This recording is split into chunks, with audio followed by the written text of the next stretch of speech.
So இல்லை எனக்கு பசிக்குது அப்படின்னா மைல்டு ஃபுட்டாக எடுத்துக்கோங்க. ஈஸியாக டைஜஷன் ஆகிற ஃபுட்டாக எடுத்துக்கோங்க. அடுத்தது பார்த்திங்கன்னா வெளியில் போகக்கூடாது. அது எல்லாத்துக்கும் தெரிஞ்ச விஷயம். ஒர்க்கிங் உமனாக இருந்தால் கொஞ்சம் இயர்லியாகவே போயிடுங்க.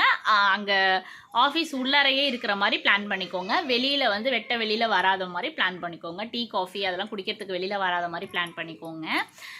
ஸோ இதுதான் மோஸ்ட்லி வந்து இதுதான். வெளியில் போகக்கூடாது. ஈஸியாக டைஜஷன் ஆகிற ஃபுட்டை சாப்பிட்ணும். அதே போல் ½ அன் ஹவருக்கு முன்னாடி சாப்பிட்றணும், ½ அன் ஹவர் அப்புறம் சாப்பிட்ணும் முடிஞ்சதுக்கு அப்புறமேலு. அடுத்தது ஏதாவது ஒரு டெம்பிள் நியர்பை டெம்பிளுக்கு போயிட்டு வரலாம்.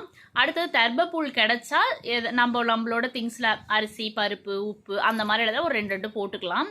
ஸோ அந்த தர்பப்புல் வந்து ஒரு குட் வைப்ரேஷன் உள்ள ஒரு கெடுதல் இருந்தாலுமே அதை வந்து நீக்கிற ஒரு பவர் இருக்குது. அதனால் தர்பப்புல் போட்டு வச்சுப்பாங்க. அடுத்தது இன்பிட்வீன் கேப்பில் மொபைல் யூஸ் பண்ணலாமா, டிவி யூஸ் பண்ணலாமா, ஸோ இதுதான் நம்ம கேட்போம்.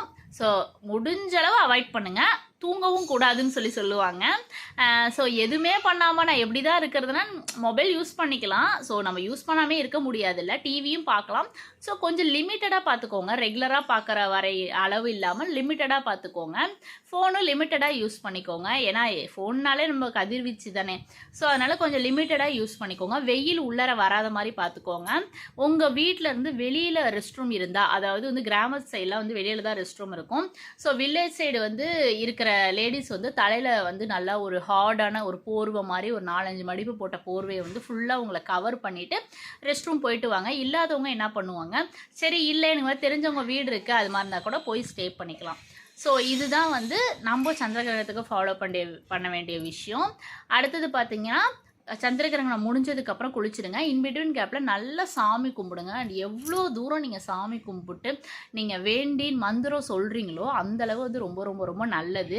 உங்களுக்கு என்னென்ன வேண்டுதல் இருக்கோ எல்லாமே உங்களுக்கு பிடிச்ச இஷ்ட தெய்வத்திட்ட வந்து வேண்டிக்கோங்க.